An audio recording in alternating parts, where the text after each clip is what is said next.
Hello friends, welcome to my YouTube channel. आज की इस वीडियो में हम लोग फिर से बात करने वाले हैं क्लास 8th के सोशल साइंस के मॉडल पेपर सेट 2 का। इससे पहले हम लोग सेट 1 को कंप्लीट कर चुके हैं, अगर नहीं देखें तो जाकर देख लीजिएगा। और हम लोग मैथ का मॉडल पेपर 5 तक और साइंस का मॉडल पेपर 5 तक कंप्लीट कर चुके हैं, वहाँ पर जाकर देख लीजिएगा। इससे बाहर क्वेश्चन आपका एक भी एग्जाम में नहीं रहेगा। तो चलिए बिना देर किए इस वीडियो को हम लोग शुरू करते हैं। ये मॉडल पेपर सेट 2 है। क्वेश्चन नंबर 1 की तरफ हम लोग देखते हैं। कहा है कि भारत का अंतिम वायसराय कौन था? भारत का अंतिम वायसराय कौन था? तो इसका सही आंसर हो जाएगा option number B, Lord Mountbatten. Lord Mountbatten जो था भारत का अंतिम वायसराय था, है ना। फटाफट चलते चलिएगा, आपको हम केवल सही आंसर की ओर बताएंगे। आप चलिए हम लोग नेक्स्ट क्वेश्चन की तरफ बढ़ते हैं। नेक्स्ट क्वेश्चन में कहा है कि जेम्स मिल कहाँ का निवासी था? जो जेम्स मिल था कहाँ का निवासी था? तो इसका सही आंसर हो जाएगा option number C, Britain. James Mill जो था ब्रिटेन का निवासी था, है ना। नेक्स्ट क्वेश्चन देखते हैं कि बक्सर का युद्ध कब हुआ? बक्सर का जो युद्ध कब हुआ था, है ना। आपके पास 4 गो ऑप्शन है, 4 गो ऑप्शन में आपको टिक मारना है। हम केवल सही आंसर को बताते जा रहे हैं बिकॉज आपका समय कम लगेगा। तो 22 अक्टूबर 1764 को बक्सर का युद्ध हुआ था, है ना। 22 अक्टूबर 1764 को।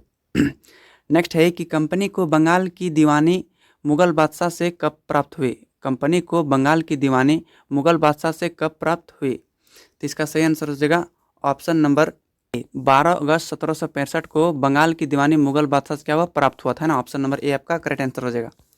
नेक्स्ट क्वेश्चन है नीलांबर और पीतांबर किस समाज से आते थे? नीलांबर और पीतांबर कौन से समाज से आते थे, है ना। तो इसका सही आंसर हो जाएगा ऑप्शन नंबर सी, भोक्ता। भोक्ता समाज से नीलांबर और पीतांबर दोनों आते थे, है ना। नेक्स्ट क्वेश्चन है कि सूरत बंदरगाह भारत के किस तट पर स्थित था या है, हो सकता है ना। सूरत बंदरगाह बहुत ही इंपॉर्टेंट है। ये गुजरात का आप नक्शा यदि घुमाएंगे दिमाग में तो ये सूरत बंदरगाह जो ना यहीं पर है। तो भारत के देखो, ये हो गया आपका पूर्वी तट हो गया, ये हो गया आपका उत्तरी तट और ये हो गया आपका दक्षिणी तट और ये हो गया आपका पश्चिमी तट। तो पश्चिमी तट में स्थित है। ऑप्शन नंबर कौन सा है पश्चिमी तट में? ऑप्शन नंबर सी में है। तो ऑप्शन नंबर सी आपका सही आंसर हो जाएगा। सूरत बंदरगाह भारत के पश्चिमी तट पर स्थित है ना। नेक्स्ट है कि तात्या टोपे सेनापति कौन थे? तात्या टोपे के सेनापति कौन थे? आपके पास 4 गो ऑप्शन है। तो तात्या टोपे के सेनापति कौन थे? तो वो थे नाना साहेब। ऑप्शन नंबर आपका बी राइट आंसर, मतलब सही आंसर हो जाएगा। नेक्स्ट क्वेश्चन है कि कौन भारत को सभ्य देश मानता था? कौन सा देश? सभ्य देश।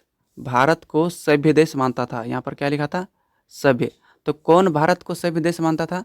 तो Thomas Wellington Macaulay. Thomas Wellington Macaulay जो था भारत को एक सभ्य देश मानते थे। ऑप्शन नंबर ए आपका करेक्ट आंसर हो जाएगा। नेक्स्ट क्वेश्चन है कि सती प्रथा को दूर करने का श्रेय किन्हें दिया गया? किन्हें दिया गया? सती प्रथा का दूर करने का श्रेय किन्हें दिया गया? तो सती प्रथा को दूर किसने किया था? लॉर्ड विलियम बेटिंग ने। किसने? लॉर्ड विलियम बेटिंग ने। ऑप्शन नंबर डी आपका सही आंसर हो जाएगा। नेक्स्ट है अलीगढ़ मुस्लिम की विश्वविद्यालय का पुराना नाम क्या था? जो अलीगढ़ मुस्लिम विश्वविद्यालय का इसका पुराना नाम क्या था? बहुत एक बार ये वाला पूछा भी गया है ना, तो आप लोग याद रखिएगा। इसका पुराना नाम था Mohammedan college. Mohammedan college Aligarh विश्वविद्यालय का पुराना नाम था। नेक्स्ट है कि जलियांवाला बाग हत्याकांड किस वर्ष घटित हुआ था? तो ये भी मोस्ट इंपॉर्टेंट क्वेश्चन है, ये भी एक बार पूछा गया है। तो 13 अप्रैल 1919 को जलियांवाला हत्याकांड बाग हुआ था, है ना। पंजाब में हुआ था, जो बैसाखी मेला के बहाने मीटिंग करने के लिए गया था। नेक्स्ट क्वेश्चन है कि बिहार झारखंड की पहली अंतर्राष्ट्रीय महिला हॉकी खिलाड़ी कौन थी? बिहार झारखंड की पहली अंतर्राष्ट्रीय महिला हॉकी खिलाड़ी कौन थी? तो ये कौन थी? सावित्री पूर्ति। कौन थी? सावित्री पूर्ति थी। ऑप्शन नंबर आपका डी से आंसर हो जाएगा। निम्नलिखित में अनवीकरणीय संसाधन कौन है? अनवीकरणीय संसाधन का मतलब समझो, ऐसा संसाधन जिसका उपयोग केवल हम एक बार कर सकते हैं, बार बार नहीं कर सकते। जिसका उपयोग बार बार करेंगे तो हो जाएगा मेरा नवीकरणीय। क्या हो जाएगा? नवीकरणीय हो जाएगा, है ना। तो याद रखिएगा। तो देखिए, सौर ऊर्जा नवीकरणीय है, पवन ऊर्जा नवीकरणीय है, भूतापीय ऊर्जा नवीकरणीय है। भूतापीय ऊर्जा का मतलब क्या होता है? जो भूमि से जो हम लोग ऊर्जा प्राप्त करते हैं, भूमि की गर्मी से। तो कोयला आपका सही आंसर हो जाएगा। कोयला एक अनवीकरणीय संसाधन नहीं है ना। अनवीकरणीय संसाधन कौन है? तो हो जाएगा कोयला, हो जाएगा option number D. Next question देखते हैं 14 नंबर। झारखंड में कितने प्रतिशत भूमि पर वन फैला है? मतलब पूरी झारखंड में कितने प्रतिशत जो भूमि पर क्या हुआ है? वन फैला है। तो इसका सही आंसर हो जाएगा 29%। 29% भूमि पर वन फैला है। नेक्स्ट है कितने प्रकार के अयस्क को ही केवल खनिज समझा जाता है? मतलब कितना प्रतिशत अयस्क को खनिज समझा जाता है? तो 100% अयस्क को केवल खनिज समझा जाता है। ऑप्शन नंबर ए आपका सही आंसर हो जाएगा। नेक्स्ट है सफ़ेद सोना किसे कहा जाता है, ये भी मोस्ट इंपॉर्टेंट क्वेश्चन है, याद रखिएगा। सफ़ेद सोना कपास को कहा जाता है, ऑप्शन नंबर बी आपका सही आंसर हो जाएगा। नेक्स्ट क्वेश्चन है कि टिस्को किस नदी के तट पर स्थित है। TISCO Tata iron and steel company है ना, याद रखिएगा इसका फुल फॉर्म। तो टिस्को किस नदी के तट पर है, स्वर्ण रेखा नदी के तट पर है टिस्को, स्वर्ण रेखा नदी के तट पर। नेक्स्ट क्वेश्चन है कि भूपृष्ठ के 70 भाग पर जनसंख्या है। भूपृष्ठ मतलब पूरी दुनिया में 70% भाग पर, 70% भाग पर जनसंख्या है। तो जब 70% भाग पर कितना जनसंख्या है, 5% जनसंख्या है ना, ऑप्शन नंबर सी आपका सही आंसर हो जाएगा। नेक्स्ट है संविधान द्वारा कितने मौलिक कर्तव्य दिया गया है। तो संविधान में कितने मौलिक कर्तव्य है, 11 मौलिक कर्तव्य। कितने हैं मौलिक कर्तव्य, कितने हैं 11। राष्ट्रगान की रक्षा करना, आदर करना, राष्ट्र क्या बोलते हैं गीत की सम्मान करना, राष्ट्र ध्वज की सम्मान करना, हमारे संविधान की रक्षा करना, देश की अखंडता और एकता पे रक्षा करना है ना, किसी भी धार्मिक मामले में लड़ाई झगड़ा मत करना। ये सब क्या है, ये है सब मौलिक कर्तव्य। तो मौलिक कर्तव्य कितने हैं, 11 मौलिक कर्तव्य है हमारे संविधान में। नेक्स्ट है कि किस अनुच्छेद में भाषण, भाषण मतलब बोलने, अभिव्यक्ति की स्वतंत्रता है। मतलब भारत की संविधान में किस अनुच्छेद में भाषण और अभिव्यक्ति की स्वतंत्रता है, तो अनुच्छेद 19 में है, ऑप्शन नंबर आपका बी सही होगा। अनुच्छेद 19 में बोलने और अभिव्यक्ति की स्वतंत्रता है। नेक्स्ट है कि झारखंड राज्य में कितने लोकसभा क्षेत्र है, ये भी मोस्ट इंपॉर्टेंट क्वेश्चन है। देखिए 3 चीज़ होता है, एक लोकसभा पूछेगा तो याद रखिएगा 14 है, कितना है 14 है। और जब पूछता है राज्यसभा तो राज्यसभा आपका हो जाता है 6 ठो। लेकिन जब पूछता है विधानसभा तो विधानसभा आपका झारखंड में आपका है 81 ठो। ये भी चीज़ें आप याद रखिएगा, लोकसभा 14, राज्यसभा 6, विधानसभा 81 झारखंड में है ना। नेक्स्ट है वर्तमान में भारत में कितने उच्च न्यायालय है। उच्च न्यायालय कितने हैं भारत में, तो उच्च न्यायालय 24 ठो है। कितने हैं 24 ठो है उच्च न्यायालय।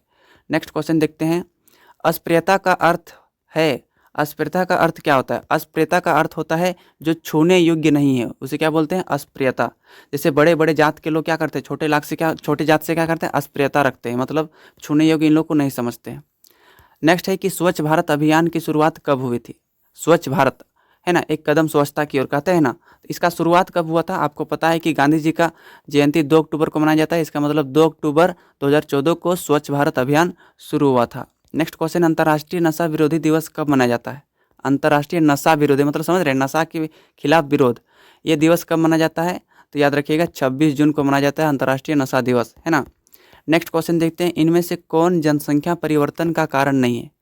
जन्म दर, जनसंख्या परिवर्तन मतलब बदलाव, तो जन्म दर तो हो जाएगा, क्योंकि कोई भी व्यक्ति का जन्म होगा एक दिन में 10 गो व्यक्ति का, इसका मतलब जनसंख्या में बदलाव हो जाएगा, परिवर्तन हो जाएगा।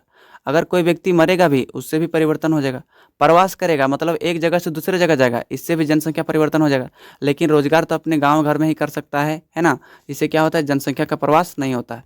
रोजगार आप घर से जाते हैं बॉम्बे काम करने के लिए, इसका मतलब आपका बॉम्बे जगह फिक्स नहीं होता है, इसका मतलब आपका घर वहीं पर है जहाँ से आप काम करने के लिए गए थे। तो रोजगार सही आंसर हो जाएगा, क्योंकि ये जनसंख्या का कारण नहीं है, परिवर्तन का कारण नहीं।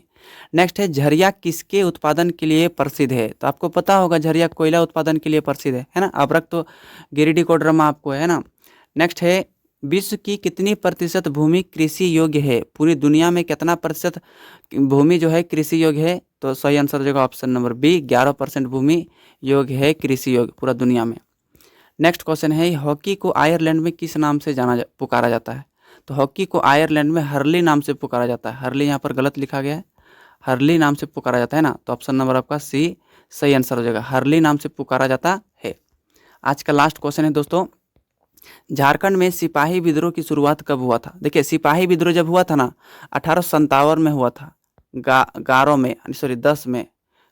10 में 1857 को हुआ था। लेकिन झारखंड में कब हुआ था, 12 जून 1857 को हुआ था। ऑप्शन नंबर आपका सी करेक्ट आंसर हो जाएगा। तो इस प्रकार देखें हम लोग 30 इंपॉर्टेंट क्वेश्चन सोशल साइंस का है ना। मैथ का अगर नहीं देखें तो 5 मॉडल सेट वो प्लेलिस्ट में जाकर देख लीजिएगा। साइंस का नहीं देखें तो उसका भी देख लीजिएगा, प्लेलिस्ट में आपको मिल जाएगा। चलिए फिर मिलते हैं नेक्स्ट वीडियो में। उम्मीद करते हैं कि आज का वीडियो आपको अच्छा लगा होगा। अगर आप अभी हमारे चैनल को सब्सक्राइब नहीं किए हैं तो अभी तक सब्सक्राइब करने नीचे सब्सक्राइब नाम का बटन होगा, और इस वीडियो को अपने दोस्तों के पास भी शेयर करें ताकि आपका दोस्त भी अच्छी तरह से पढ़ाई कर सके। और यह वीडियो आपको अच्छा लगा तो एक प्यारा सा इस वीडियो को लाइक कर दीजिएगा। चलिए मिलते हैं नेक्स्ट वीडियो में, तब तक के लिए धन्यवाद।